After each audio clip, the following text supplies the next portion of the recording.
Ayanna Thomas, Department of Public Health. HOPWA is the Housing Opportunities for Persons Living with AIDS. It's dedicated to the housing needs of people living with AIDS, so their families as well. We provide subsidies for rental housing, but not for home purchase. Okay, how long have we been doing this?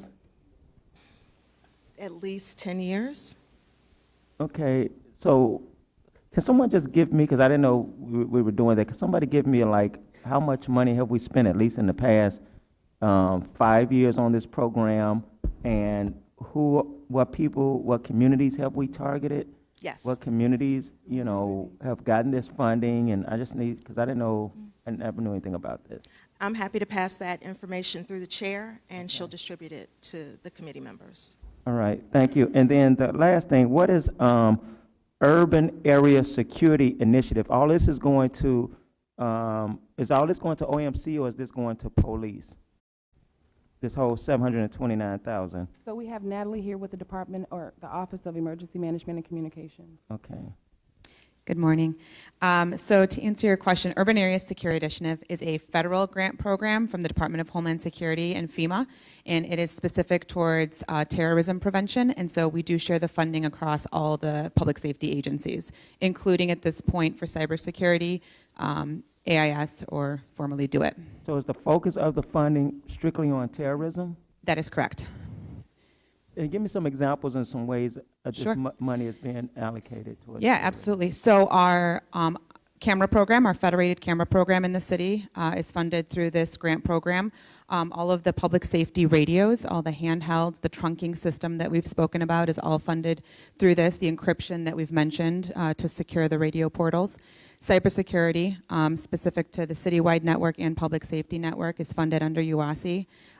Police and fire departments, special operations, training, and equipment is also funded through this. So anything that they would require to enter a hazardous or mass care casualty event as a result of a terrorism incident would be funded through this grant. All right, thank you. Thank you, Chairman. Could you please identify yourself for the record again? Absolutely. Natalie Gutierrez, and I'm the Managing Deputy Director of Administration at OEMC. Thank you. Alderman Moore, does that do it for you? Yes, thank you, Chairman. Okay, Alderman Villegas. Thank you, Madam Chairman. Just a quick question related to the Law Enforcement Mental Health and Wellness Act. Is the $100,000, is that the only investment that we've done to try to deal with health and wellness? We have Tomas, who can speak to the other investments that we've made into these types of programming. Okay. Good morning. I'm Dr. Rob Sobo. I'm the director of the Chicago Police Department EAP. This $100,000 grant is the first monies that we have to deal with officer wellness that will help support us in building our peer support program to meet national standards. It will help pay for trainers to come in that will give us new classes of officers, so we have more officers that will be distributed throughout every district and unit throughout the Chicago Police Department and raise us to IACP standards of peer support. That's the International What's Association of IACP? Chiefs. I'm sorry. International Association of Chiefs of Police. So then this is the initial investment in dealing with this issue, or is there has there been additional funds identified in your budget that talks to this? This is, as far as I know, this is the initial funds that we've gotten, first time that we have a grant for peer support. And this would like fall in line with like the peer the support suicide program. and some of those discussions? It does cover suicide, yes. Okay, okay. But I thought grant funds for peer support. All right, thank you, Madam Chair. I just think that in light of some of the issues related to suicide by police officers that we should be looking at.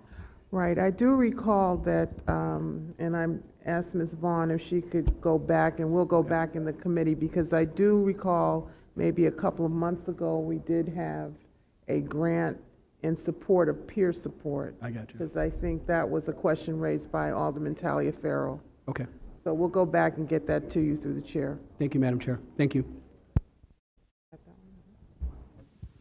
Alderman Hairston.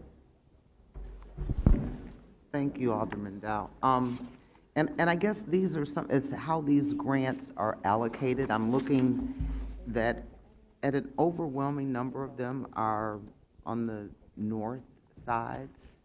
And just in light of Invest Southwest, I would hope that the department would begin to start looking at how it is allocating funding more equally. It's, the north side wards and then a sprinkling maybe with the 7th ward or a sprinkling with the 34th ward. And with the number of not-for-profits that contact my office, there's a definite need for them to be funded. And so I'm hoping that as we move forward, that we will look with an eye towards making it fair throughout the city in terms of who has the resources. Because one of the things that has happened, at least on the south side, is not just the lack of investment in economic development, but in resources as well. Is that for the shelter program? Yes, speaking. Oh, I'm sorry. Is that for the shelter program? Well, it's for a lot of the different programs. So according, you've got, you have the emergency shelter for adults. You have the Safe Haven Foundation, the Franciscan Outreach Association, Northside Housing and Supportive Services, the Crib with the night ministry. Now, I do have the night ministry in my ward once a week. But again, to serve the majority of the south side, just having one is not really meeting the needs. And so instead of just funding the same ones, we need to look at funding new ones that are located now in the south. And I'm going to say west sides. Absolutely. And we have the department here who can also take that back to their commissioner. Okay, thank you. Thank you, Madam Chair. Just 1 second, Alderman. I wanted to add on to Alderman Hairston, specifically when you look at the shelters by ward for the homeless. I think all of us have experienced an increase in homelessness. And when you look at the location of the shelters, you don't find any in the 3rd, 4th, 5th, 20th ward, 8th. Well, 44, we're not talking about you today. But the point is that the near south side, which is seeing a increase in homelessness and a migration of the homeless from even the central area out to our areas, we don't have any kind of resources for that population. It used to be in our wards like Family Rescue. I know Featherfist does good work in the 7th ward, but their funding has not been expanded. So, while they also do work, it says here just Hope Village, but it doesn't talk about their work with veterans. And, we have to make sure that we are meeting the needs. Alderman Austin? Yes, ma'am. I just wanted to see, there's not a dollar amount added to it. We'll get that. Yeah, We will add because that. one of mine, the very one that I saw was A Little Bit of Heaven, and they had to close their doors because we're so slow in payment. So, and it's like, oh, we got to do better than that. But my other one was in regards to housing. You're going to give us a list of the initiatives that will start. Are there any new ones on the list? Brian Essenberg. Alderman Austin would like to know, are there any new projects on the list that you can provide? I'm sorry, can you say that one more time?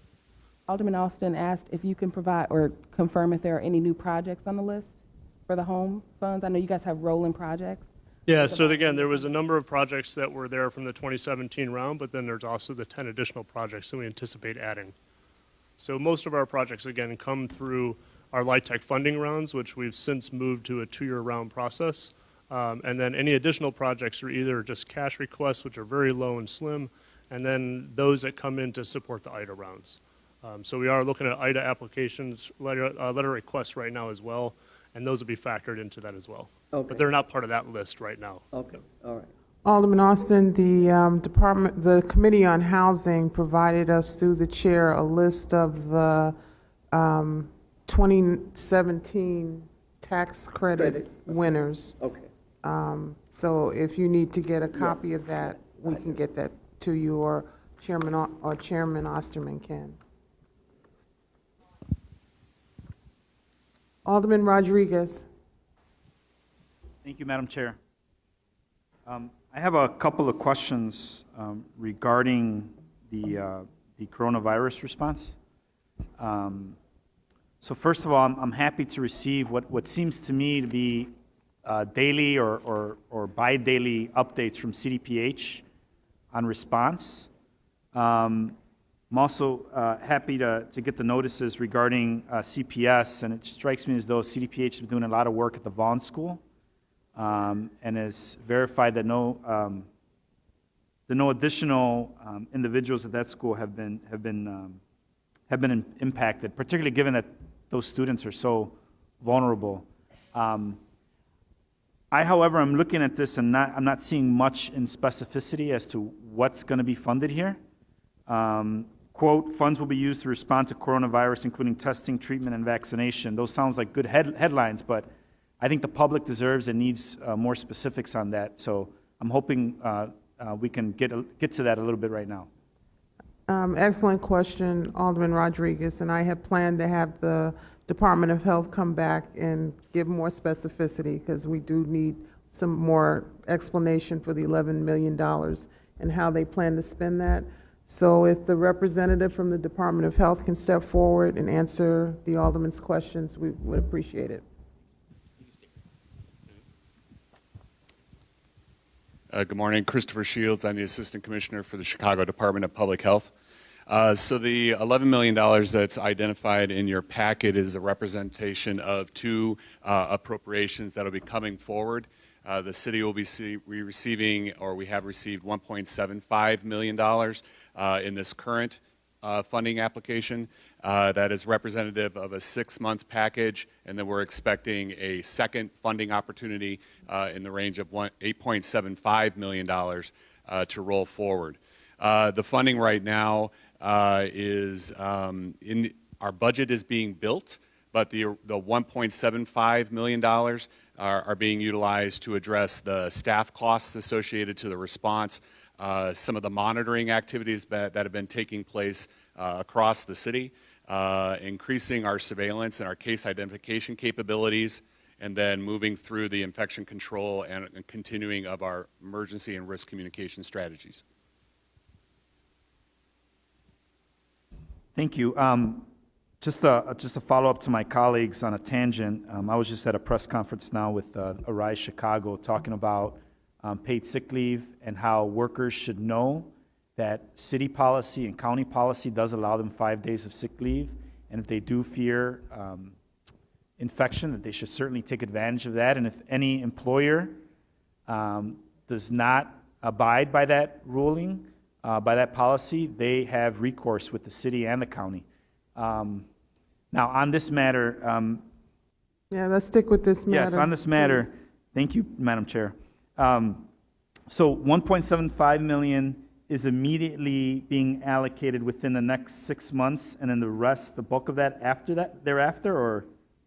So the 1.75 has already been allocated, and we have to submit our budget for what we're going to be using those dollars for, which is kind of what I outlined just a minute ago. The 8.75, we're not sure on the timing of that, but we do not expect it to be waiting 6 months from now.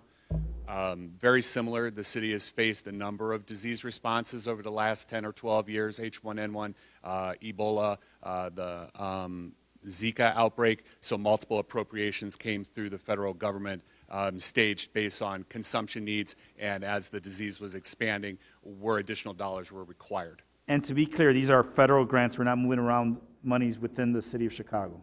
That is correct. This is federal dollars. And is that enough, in your opinion, in CDPH's opinion? Based on where we are in the disease response right now, I would say it's a very good start. I would hate to put a dollar value on what is enough. Right now, we're in a good place. We're very strong in multiple avenues where the money is going to be applied for. So I'm comfortable now, but I would hate to say, is there ever enough? Okay, thank you. Thank you, Madam Chair. Thank you, Alderman Rodriguez. Alderman Osterman, followed by Alderman Smith.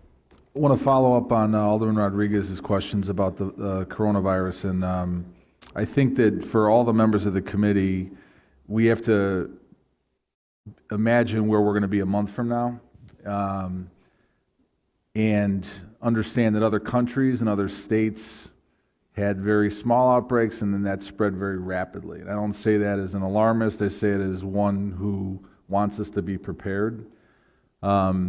I think that the leadership at the health department with the mayor have done a really extraordinary job working with the state.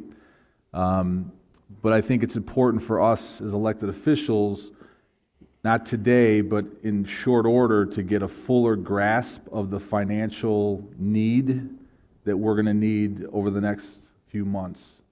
So I would ask you to take that back to the Commissioner of Public Health and OEMC, and I think under this committee, I think if we can appropriate funds sooner that'll prepare us for the future, I think we need to get on that now so that we're not scrambling in a month. So I think we have to look at what has happened elsewhere, project that out, be very realistic about money and impacts on communities. This is going to affect every neighborhood in the city of Chicago, and I think all of us as elected officials have to think about it in a very micro, local level. But from a financial standpoint, we need to know as elected officials, and this committee needs to know the money that we're going to need to kind of get through this. So I think that working with the chair, I think I would ask for that information very, very quickly. Thank you, Alderman. That's something that I'm sure we can follow up on. It's a great suggestion. Alderman Smith? How does this come on? Oh, thank you very much. Thank you very much. Again, a question about coronavirus. One thing that I'm a little confused about, and maybe you can shed light on, is you indicated that the upcoming grants would cover testing. So how is the city planning, working with, of course, other providers, to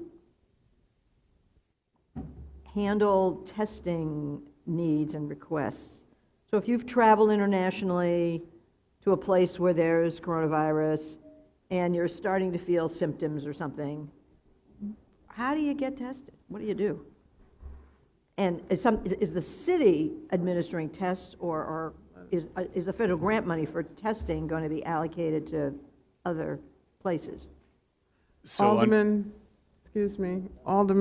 Smith, where this is the Budget Committee, and I know that this issue is moving as we sit here. I mean, the administration is working on it, and I think that there are other avenues that we can have these specific questions regarding the response to the virus. So if we can limit it, your question to just that one question? That's the only one I have. Okay. Thank you, Madam Chair. Can you repeat the specific part you wanted? I'm sorry. It's really the budget item says that it will cover testing for the virus. So what I'm really asking is, how is that going to be done? And people are asking me now, gee whiz, if I travel internationally and I'm getting a cold or I'm feeling a little under the weather, where do they access the city to find out where they're getting tested? Do they just ask their doctor who has the test? That kind of thing. That's a very good question. So maybe I need to clarify my statement. The $1.75 million that the current money is available is supporting the staff costs associated to what we've done in regards to laboratory support. The next funding value, that's where we're going to sit down and say, where is the money actually going to be allocated to each of those components that you had identified. And you'll be sharing the testing We'll be bringing that protocols back with to the public at a later date? Yes, ma'am. All right. Okay, thank you. Thank you. Any more questions from my colleagues on this 925 item? Alderman King, is that you putting your hand up? Yeah, I had a point of, kind of a clarification, if I could, Chairman. Is that okay? Yes. Okay. Do we have a sense in other cities and even cities in other countries who have dealt with this on a more aggressive level, the types of funds that they've spent, where they've spent them, and how that has mitigated the spread of the virus? Are we looking at kind of intelligence that's out in front of us in terms of us to inform our budget, I guess, is what I'm asking.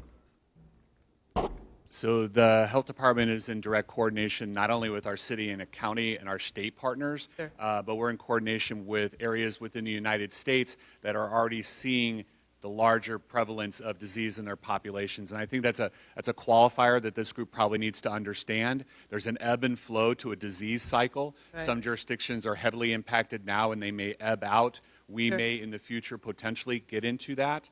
In regards to how dollars are specifically appropriated in other countries, I would have to get back to the chair with an answer. I do No, not have just that in front of me. not specifics, but the intelligence tells you where should we be spending our money? Should it be on testing? Should it be on marketing outreach? Should it be on education? What is it telling us? So for all disease responses, it's being upfront. So this is going to apply to all of them. It's upfront, and then it's identification of the cases as they present, whether they're locally or regionally, and then moving forward and outward on getting that information into the population and then retargeting the aggressive measures. So I believe you've heard Dr. Arwady talk about the full court press. So as a case is identified, it's a full court press specifically on that group of contacts and that individual themselves, and then it expands out from there as we potentially would see disease spread, or if not, then it's a rollback to just specific case management. Right. And the last thing I would just ask, what I've heard is that getting the testing kits has been an issue and a hurdle. Do we perceive that to be an issue, or do we predict that may be an issue here? Can we get back to the chair with a better answer to that? Yes, thank you very much. I have a Thank you, question. Chair. You're welcome, Alderman King. Did the state receive any money, and if so, how much? The state also is part of the appropriations package. In front of me right now, it looks like $14 million to the state for the second funding opportunity, $14 million to the state. We're getting $8.75 million. They're not combined, they're separate funds. For the first funding, 1.75 went to the city, and I believe 2.5 went to the state of Illinois. Thank you, and you're coordinating your efforts with the state, obviously. Every day, ma'am. Okay. All right. Do I have a motion on item number 2? Oh, I'm sorry, we have one witness, George Blakemore. Okay, he's not here. Do I have a motion on item number 2? Moved by Alderman Austin, recommending due pass. All those in favor signify by saying aye. Opposed? In the opinion of the chair, the ayes have it. These items will be reported out at the full city council meeting on March 18th. Do I have a motion to adjourn? Moved by Alderman Daley Thompson to adjourn. All those in favor? Aye. All those opposed? That concludes the meeting of the Committee on Budget and Government Operations. Have a good afternoon.